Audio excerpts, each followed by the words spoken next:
नमस्कार दोस्तों, परीक्षा ग्रुप यूट्यूब चैनल में आप सभी का बहुत बहुत स्वागत है, हार्दिक अभिनंदन है। दोस्तों, हम यहाँ पे चार्टर एक्ट 1793 और चार्टर एक्ट 1813 के बारे में यहाँ पे अध्ययन करेंगे और इसमें देखेंगे हम कि क्या उन चीज़ों को शामिल किया गया है, वो कौन कौन सी इम्पोर्टेंट बातें हैं चार्टर एक्ट 1793 और चार्टर एक्ट 1813 के बारे में। तो यहाँ पे बिंदुवार समझने का प्रयास करेंगे, एक एक चीज को देखेंगे कि इस चार्टर के अंदर क्या क्या बातें कही गई हैं। सबसे पहला बात है यहाँ पे कि इस चार्टर एक्ट का मुख्य उद्देश्य कंपनी के प्रशासनिक कार्यों और संगठन में सुधार करना था। प्रशासनिक कार्यों और संगठन में जो सुधार करने की आवश्यकता महसूस की गई, इसलिए चार्टर एक्ट 1793 को लाया गया। इसके अलावा इसमें गवर्नर जनरल या गवर्नरों को अपनी परिषद के निर्णय बदलने का अधिकार दिया गया।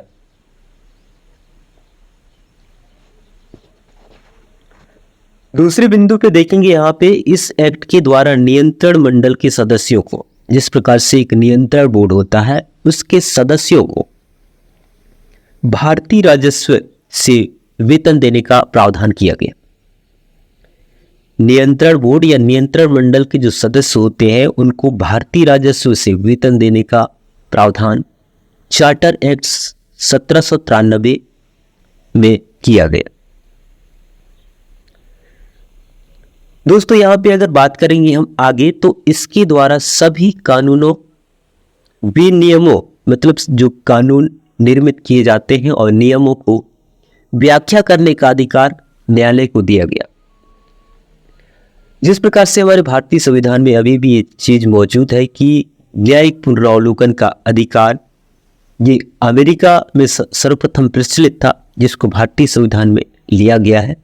तो न्यायिक पुनरावलोकन का अधिकार अभी भी संवैधानिकता के आधार पर न्यायालय जांच करती है किसी भी कानून पे, और उसे असंवैधानिक घोषित, अगर असंवैधानिक पाती है या किसी भी प्रकार की उसमें संविधान के आधार पर उसमें प्रावधान नहीं है, संविधान के प्रावधान के आधार पर उसको बनाया नहीं गया है, तो उसको अवैध घोषित कर सकता है। तो इसी प्रकार से यहाँ पे जो जितने भी कानून और नियम बनाए गए थे, उसकी व्याख्या का अधिकार न्यायालय को दिया गया था, और ये चीज आपके चार्टर एक्ट 1793 में कही गई है।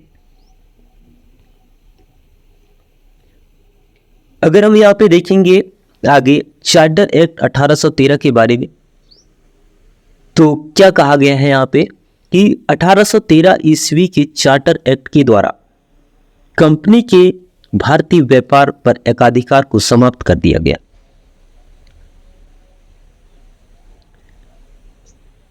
कंपनी के जो भारतीय व्यापार में एकाधिकार को समाप्त कर दिया गया। यद्यपि चाय और चीन के साथ व्यापार का एकाधिकार बना रहा। साथ ही प्रथम बार अंग्रेजों को भारत के संदर्भ में संवैधानिक स्थिति स्पष्ट की गई, और पहली बार चार्टर एक्ट 1813 के माध्यम से यह इसमें कही गई कि भारत के संदर्भ में संवैधानिक स्थिति की बात जो है इसमें स्पष्ट की गई।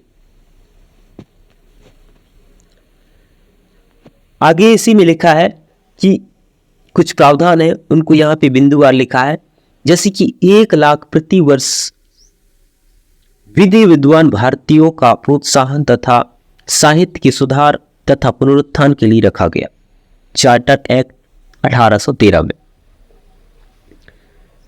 इसके अलावा दोस्तों यहाँ पे देखेंगे हम लोग, कंपनी को ब्रिटिश संसद के द्वारा अगले 20 वर्षों के लिए भारतीय प्रदेशों तथा राजस्व नियंत्रण का अधिकार दे दिया गया।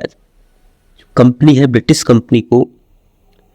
कंपनी को ब्रिटिश संसद के द्वारा आने वाले 20 वर्षों के लिए भारतीय प्रदेशों तथा राजस्व नियंत्रण का अधिकार दे दिया गया। जो जितने भी भारत में अलग अलग जो प्रदेश हैं उनका और भारत के भू राजस्व का पूरा नियंत्रण